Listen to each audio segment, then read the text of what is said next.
En febrero de 1955, el diputado Alfredo Palacios, quien había sido el primer diputado socialista de América Latina, en 1904, le envía este mensaje grabado en Radio Belgrano al entonces presidente de la Nación, Juan Domingo Perón, pidiéndole su renuncia. En el audio, rescatado hace poco tiempo, puede escucharse la fuerza y energía con la que se destacaba como orador Alfredo Palacios, la visión y convicción que tiene sobre el movimiento obrero y sobre todo los valores de lo que significa la libertad y lo que significa cómo esa libertad se conquista y no se hereda, ni se designa, ni se quita. Escuchamos entonces el discurso en Radio Belgrano de Alfredo Palacios en este 1 de mayo de 2026, conmemorando un nuevo Día del Trabajador, aquí por CSB Radio. Compatriotas, en los pocos minutos de que dispongo, haré una breve exposición de la realidad política que sufrimos y diré sencillamente cuál es mi solución y en qué la fundo, manteniendo la mayor serenidad posible en homenaje a la patria que exige en esta hora trágica abnegación y renunciamiento. Me acerco al micrófono con la esperanza de ser escuchado por todo el país, después de una década durante la cual los opositores éramos réprobos. Mi voz es una voz amiga del pueblo, al que consagré mi vida, señalándole el camino y apartándolo de la repugnante adulación de los demagogos. Estoy seguro de que reconocerán mi voz los trabajadores de las fábricas y talleres, hombres y mujeres, los obreros del campo, de los obrajes y los ingenios, pues es la misma que resonó antes que otra cualquiera en el Parlamento Nacional, en nombre del Partido Socialista y con el estímulo de las grandes centrales obreras libres, para estructurar el nuevo derecho del proletariado argentino, haciendo sancionar las leyes fundamentales del Código de Trabajo e imponiendo el derecho de huelga y la libertad sindical, derivaciones del derecho natural de asociación hoy abolidas. Esta voz amiga, silenciada prepotentemente durante 10 años, será reconocida también por los hombres de las provincias del norte, que mezclaron su sangre con los autóctonos y para quienes el Partido Socialista redactó un plan que resolvía sus problemas, despertándolos a la vida en sus quebradas y llanuras, restaurando sus industrias y entregándoseles la tierra para el trabajo. Hablo como argentino en el momento más grave de nuestra historia a partir de la organización nacional, frente a un proceso disolutivo que, si se abandona la egoísta gravitación de ambiciones personales o de círculos pequeños, puede conducirnos al caos. De ahí que anteponga los intereses de la nación a los de mi agrupación política, perseguida implacablemente por los que ignoran que un secreto instinto impulsa a los hombres hacia los perseguidos. La consigna de la patria en esta hora angustiosa ha de ser unirse. Unirse para recuperar la libertad por nuestro propio esfuerzo.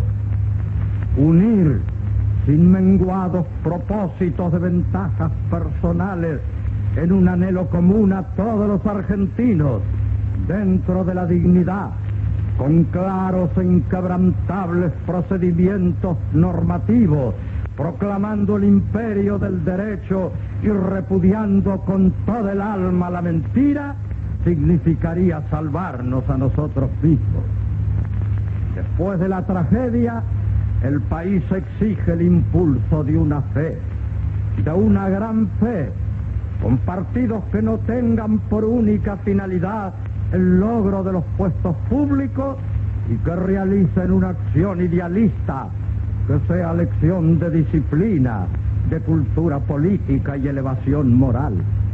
Los que están pensando en adquirir posiciones sobran. Es esta una hora de abnegación y renunciamiento. Mantener o fomentar antagonismos internos es traicionar los destinos de la nación.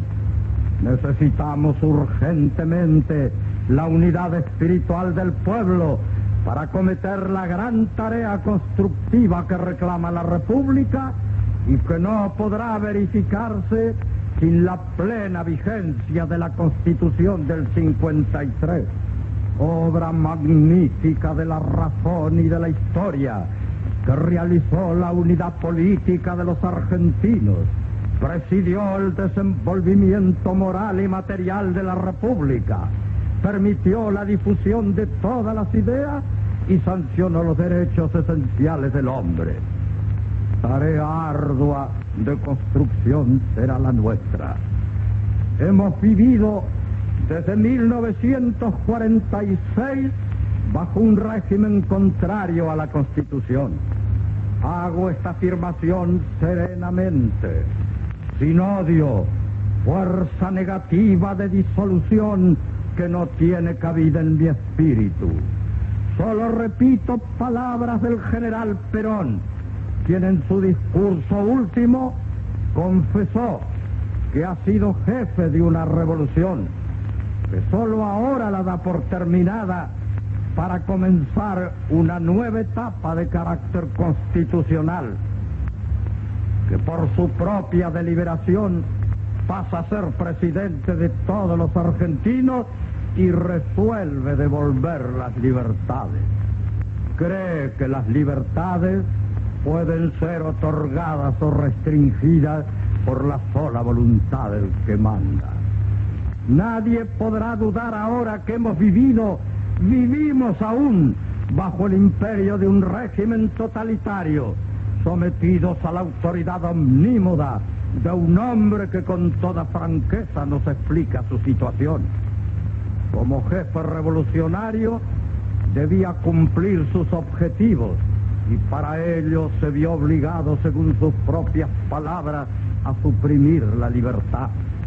Sus propósitos eran irrenunciables, en cambio sus medios de acción eran libres.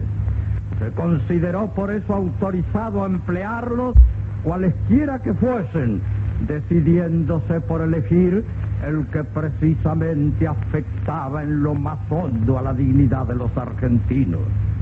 Planteó así el problema filosófico de los medios y los fines, ignorando que la libertad es el supremo fin histórico y que cualquier otro problema se encuentra en razón de medio con respecto a la libertad.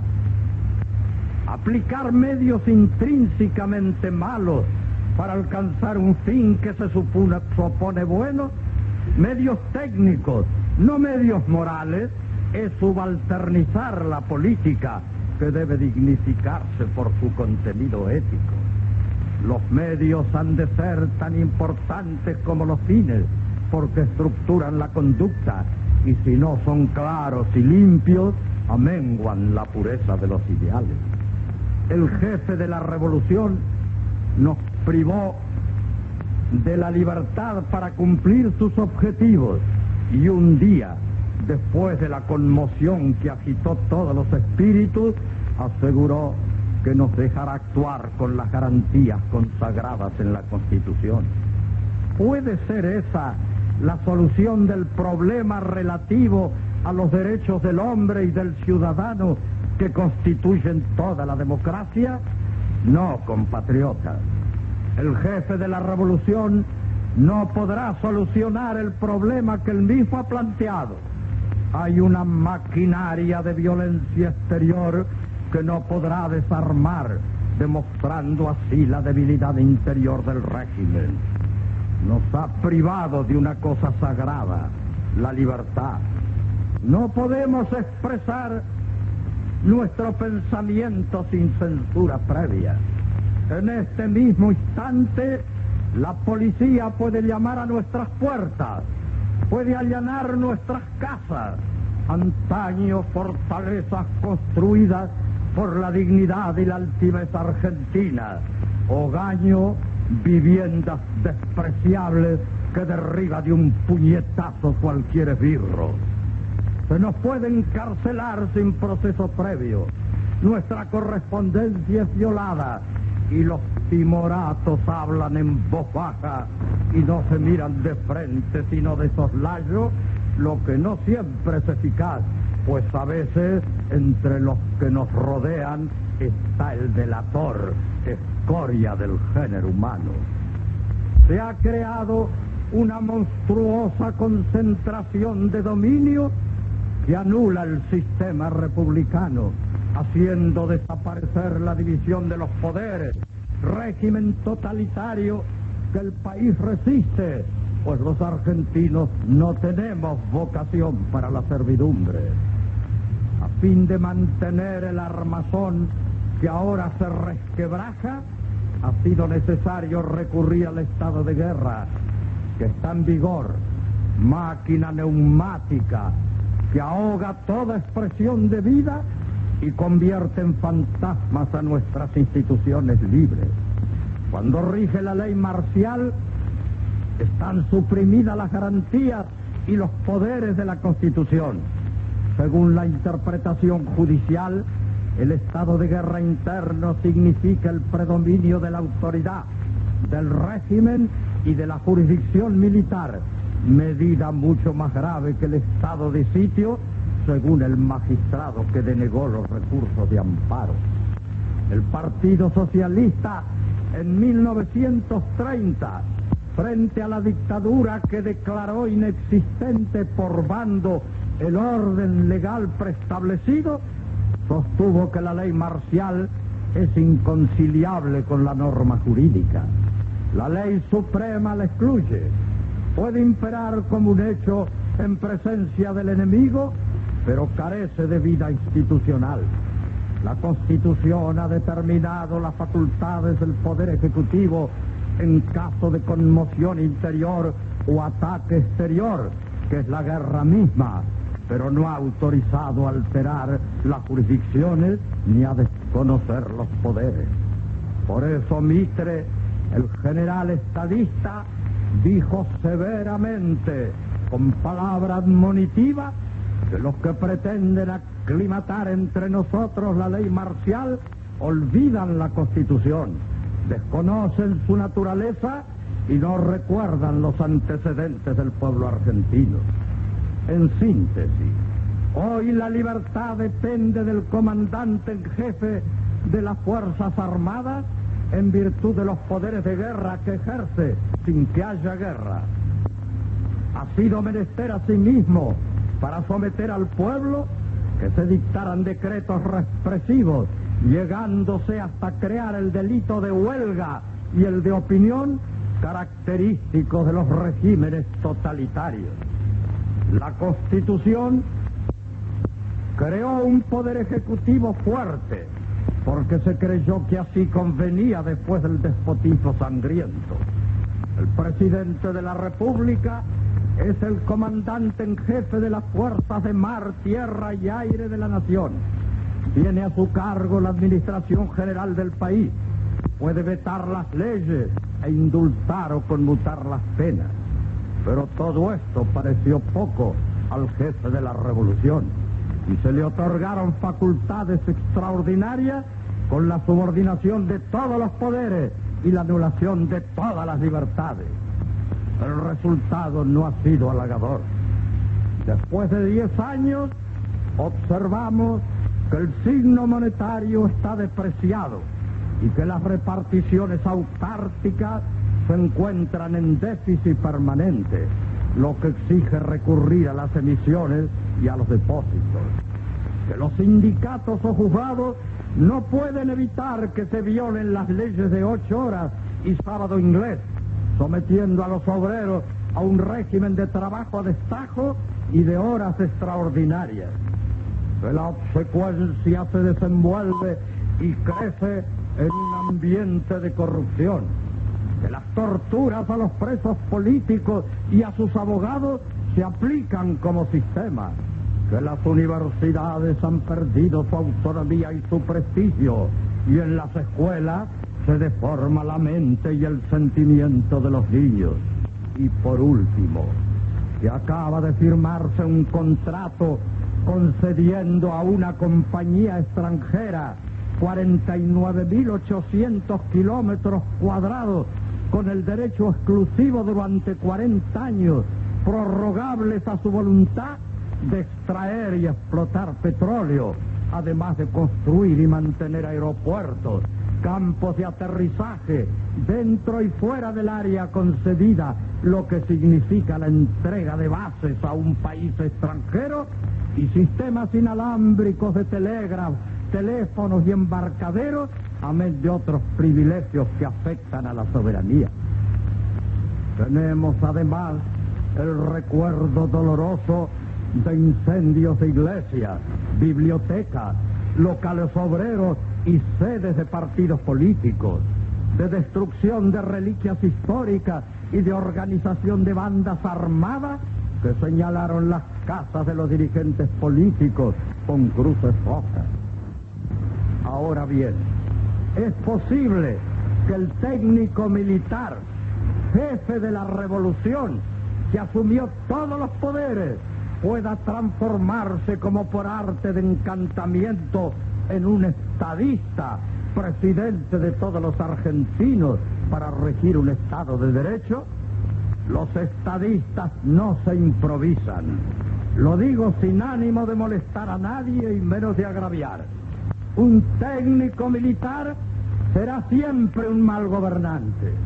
Carece de la capacidad coordinadora para decidir los fines deseables y no sabrá escuchar nunca el prudente consejo de Tomás de Aquino. Huye de las cosas que te exceden. El ejército ha de ser escuela de virilidad, donde se aprenda a servir a la nación para defenderla, no para gobernarla. Pues cuando esto sucede, solo se forman gobiernos exclusivamente ejecutivos, exentos de la crítica de la opinión que orienta y por lo tanto sin posibilidad de rectificarse. El Estado totalitario, poder central, absoluto, ilimitado, exige la supresión de las libertades. Es facción armada, dominadora, no tolera adversarios ni ideas contrarias, ni voz disidente. En él los hombres no son ciudadanos. En cambio, para el Estado de Derecho, donde la ley limita la esfera de acción de los gobernantes, el hombre es una persona, una entidad moral que piensa, siente y quiere con libertad. Es decir, es un fin en sí mismo.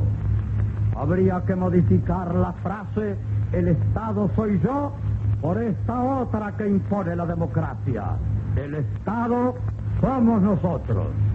Lo que no creo posible es que pueda realizarse con el mismo gobernante, ni tampoco que recibamos la libertad como un don de la misma mano que nos la quitó. Pues la libertad no se implora, ni se recibe como gracia, la libertad se conquista. De ahí que afirme con ánimo sereno, sin la sombra de un rencor: el país no será pacificado mientras el general Perón ocupe el sillón de Rivadavia. Me dirijo al jefe de la revolución, no como adversario político, sino como compatriota, para pedirle que con su renuncia permita el encauzamiento de las fuerzas que se agitan en el país, que con la mano que nos ha tendido abra el camino para que se produzca la conciliación nacional sobre la base de un concepto ético que aceptarán los partidos políticos, permitiendo así la unión espiritual de todos los argentinos. Su gesto de renunciamiento será juzgado benévolamente por la historia, y nosotros después forjaremos el porvenir con el esfuerzo de cada uno, uniendo una brizna con otra como se forman los nidos, o eligiendo lo mejor de las esencias como se elaboran los panales. Compatriotas, reconquistemos la libertad.